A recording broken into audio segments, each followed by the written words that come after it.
Recently in the news, you might have seen that Iran has had some strikes on it, taking out its nuclear facilities with the bunker busters, and there's riots going on. Interestingly, more and more people are calling Trump Cyrus the Great. Who is Cyrus the Great? Why does it link to Iran and Israel? I find Cyrus one of the most interesting historical figures that not that many people know about. So why is Cyrus so interesting and so important? He was a bit of a strange character in that he kind of just came out of nowhere. They referred to him as the mule because he was a hybrid, both Persian and a Mede. Who are the Medes? What's this kingdom? You probably know Egypt, Greece, Rome, Babylon. Who are the Medes? I want to give you a bit of an overview of who Cyrus was, why he's important. But interestingly, I keep saying interestingly, Herodotus.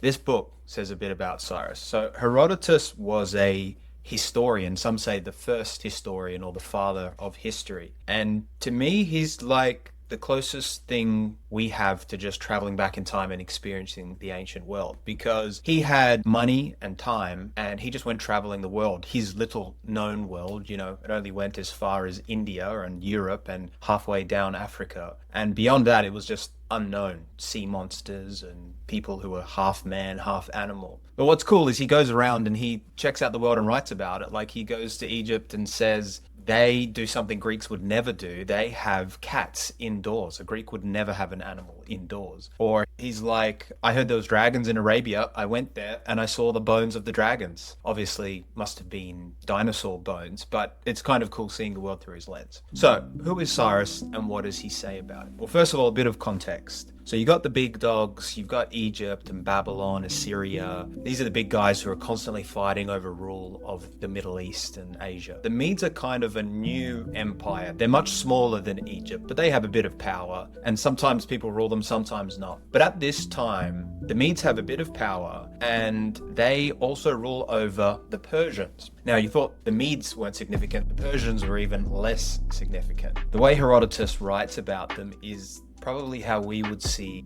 the Mongolians. They're like this horse archer people that have only recently kind of started living in cities, but they're not viewed as civilized. They're almost like half animal, half man. They're nearly human. So the Medes rule over this people. So where does Cyrus come in? At this time, well before Alexander the Great, still the very ancient world, there's this king of Media, the Medes, called Astyages. Astyages is a strong, harsh ruler who likes rules and likes hierarchy. He has a horrible dream.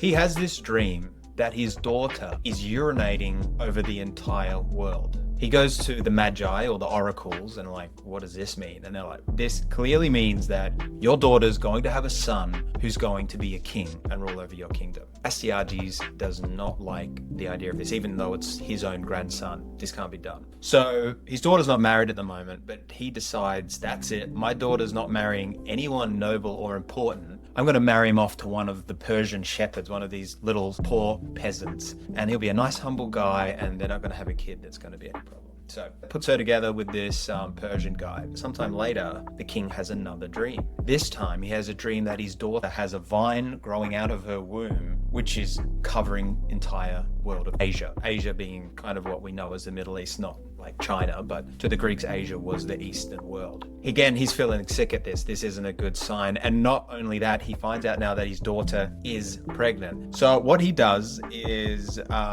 really brutal. His daughter has her son, and then he gets his right-hand man, Harpagus, who's kind of like the military chief and the kind of noble councilman who just gets stuff done for Astyages, the king. And he goes to Harpagus and says, you need to get this child and you need to kill it. And if you don't kill this child, I'm going to make your life hell. Harpagus is like, I'll get the job done. Harpagus gets the child and is immediately like, I can't do this. I can't kill the child. So he has an idea. He goes to another little local shepherd and says, you are going to kill this child, obviously Cyrus. And if you don't, I'm going to make your life hell. And then this guy's like, of course, my lord, I'll get it done. And he goes home to his wife and he's like, there's no way I could do this. How can we kill the child? This is insane. A little bit of convenient timing. Herodotus then mentions that the wife says, oh, but remember, I had a miscarriage like a few days ago and we have a dead child. What if we swap that dead child with the king's grandson, dress him up in the royal clothes, and then it's kind of win-win because one, we give our child a big royal burial, which was big deal, a valuable thing back then. But not only that, now we'll have an adopted child and we'll have a son and we don't have to kill a baby. And the husband's like, I guess that's a good idea. So anyway, they do this. Time passes. Seems like everything's sorted. But if you know these Greek stories, you know this son is going to come up again. Lo and behold, he's now 10, 11 or 12, Cyrus. And guess what game the kids are playing? They're playing kings. And all the kids elect Cyrus to be their king. And Cyrus starts giving out duties and punishing different ones. And he punishes this one boy who gets really funny about it and doesn't like being punished. And he goes to his father, who is Harpagus, the right-hand man of the king. Anyway, the king gets to hear what's going on. What's this? Some little boy saying he wants to be a king. He doesn't like the idea of this. He sees and meets young Cyrus and immediately knows, that's my grandson. And you know what? He's kind of always felt bad that he put him to death, and he's thinking maybe he should be part of the family, or I don't know. Herodotus doesn't really mention his motive that much, but he goes to Harpagus, his right-hand man, and he says, well, first of all, he says, what was all this about? Killing the grandson that you said you would do? And Harpagus goes to the shepherd and goes, what was the deal with killing the son? And the shepherd tells him the whole story. Harpagus tells the king, Astyages, and the king is like, you know what? Don't worry. It's all good. It worked out fine now. He's a young man. It's all cool. And he says, in fact, let's have a dinner tonight with the kids. Let's get Cyrus, let's get your son, have a big dinner with the family. The kids can play while, we're having a special dinner. And Harpagus is like, okay. And so they have a dinner, and Harpagus is enjoying his meal. And then Astyages, the king, is like, how do you like your meal? Are you enjoying it? And Harpagus is like, it's really good. I like it. And he's like, would you like to know what animal you're eating? What sort of meat this is? And Harpagus is like, sure, yeah. What sort of animal is this? And then like, Astyages has his servant bring out like a silver platter and opens it up and says, here, take as much as you want. What's on the platter? Harpagus's son's head and hands. Harpagus realizes what's going on and says to the king, I understand, my lord. And the king's just very smug at what he's done. So if you haven't figured out by now, this gives you an idea of what sort of person Astyages was. So Harpagus is now fully disciplined by the king, but he's keeping this under his hat. He's going to find a way to get back at the king one day. So how does the king deal with Cyrus now? He's like, all right, you can stay alive, but I'm going to send you to Persia, live with your parents over there, and you can be a little noble in Persia. And he goes to the Magi, and they're trying to appease the king. And he was called a king as a child, so maybe the prophecy's all completed and wound up. So it's kind of all good. And the king's like, all right, I guess that's okay. So Cyrus goes to Persia and grows up there. He's already had a big motif that you see in a lot of these stories, whether it's Superman or Moses. He's had a humble beginning, brought up by loving adopted parents. And now he's received this special role of nobility. He hangs out with the Persians, he's there. But another bit of context which is important is he can't just come and go as he pleases. He's almost a prisoner there. There's a road that leads to Persia, and it's thoroughly guarded and everyone has to be checked, just so no one gets any ideas. And the Persians, who are like these, horse archers who recently become a semi-civilized culture, the Medes don't really trust them completely, and they're a little bit wild and worried, they might rebel. So anyway, Harpagus, the right-hand man, he has ideas for Cyrus. He needs to send a message to Cyrus, but he can't get through this blocked road. So he has an idea. He gets a rabbit and he cuts under the skin of the live rabbit and writes a little note and sews the rabbit up again, and then gives it to a hunter and says, go to Persia, pretend that you just caught this rabbit and that you've got to deliver it to Cyrus. And he's like, and make sure Cyrus is the one that skins the rabbit.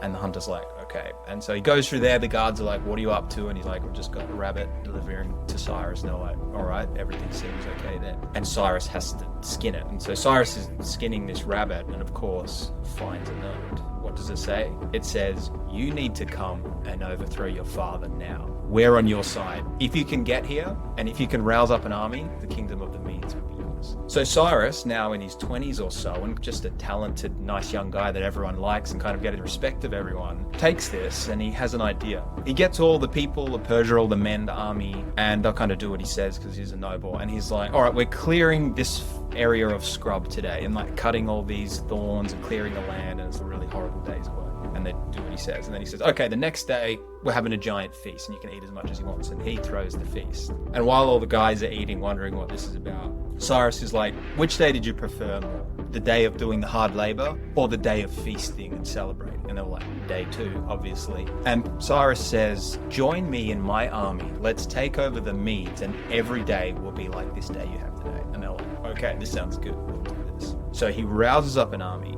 heads to the kingdom of the Medes, where his grandfather is ruling. And they're all ready, and Astyages is like, we're taking him out, army, do what I say. And they all drop their spears and run over to Cyrus's side, and the king is like, I'm done. The other thing is he doesn't kill his grandfather, apparently, which, was the thing you do back then. If your grandfather's trying to kill you and ruling over the kingdom, you take over. Time and time again, I won't go through the whole story, maybe another time. It's really cool, all the adventures of Cyrus. But you see him as this king who's very different. He's understanding, he's diplomatic, he's quite humble. He'll often take advice from other people. So how does this all connect to today, people calling Trump Cyrus? It all comes down to what Cyrus did for the Israelites, and it was very profound for its time. So come a few later years now from Cyrus taking over kingdom of Media. So he's the Medo-Persian Empire, and the main ruling power at this time is Babylon. There's been all little skirmishes, Assyrians, Babylonians, Egyptians, and now Babylon is the world power. Babylon is the USA, and no one's throwing over Babylon because it has these giant walls, and outside of the walls it has the Euphrates river going around as a moat. So it's just impregnable, and you could even do a siege, but you can't even take on the walls, and they've got so much food and like a river going through the city that you just can't overthrow them. And anyway, even if you wanted to overthrow them, how could the little Medes and Persians take on this massive empire? But Cyrus manages to do it. How does he do it? Well, the first thing he does is he gets his army, and you've got this river going around the city, and he gets his army to go upstream, and he tells them to dig. And this is amazing what armies could do back then. And he diverts the river by this army digging for so long all through the night that the water then goes in this sort of dammed off area and comes down outside of Babylon's walls. And Herodotus goes there, and he's basically like, yeah, I saw the area where they dug, and I saw how they drained the river, and I got to figure out how it all worked. And then they go up to the city, and they can just wade through the water now. But then they've still got the massive walls and gates. But for some reason, on this night of all nights, the Babylonians, being so confident in themselves, leave their doors wide open. And the Medes and Persians just walk in and take it in one night. They catch them celebrating. So at this time, another important point is Babylon ruled over Israel. Well, it destroyed Israel, basically. Babylon came in, Israel was resisting, and they just wiped out most of Israel and the temple. And then they took a bunch of the population and just brought them back to Babylon as slaves. One of these was Daniel, who wrote the book of Daniel in the Bible, and he writes an account of what it was like there. What the Babylonians did is they were like, we'll take a few of you and a few of you, and they brought them up in the Babylonian ways, and then they had these nobles from all different cultures, and that gave them different perspectives. And the Israelites weren't a huge fan of this. And by the rivers of Babylon, the song, that's all to do at that time, referencing that time of when the Israelites were slaves under the Babylonians. But they didn't remain slaves. Why not? Because when Cyrus took over in that night and everything and did his thing with the moat being drained and going in the middle of the night, he then did something really profound. Usually if you were an ancient world power and you take over another world power, then that world power, their stuff is now your stuff. Their slaves is your slaves. But what Cyrus did was weird. He got the Israelites, even though it had been decades, and sent them back home. Not only that, he got all their treasures from the temple, which, wasn't important to him apart from it was made from gold, but very important to the Israelites, and gave it to the Israelites to take their treasure back. Not only that, the Persian Empire later on even allowed the Israelites to rebuild their kingdom, including the walls, which often, empires didn't want you to have walls, they just wanted them to have walls, and even funded it as well, so it would all be built.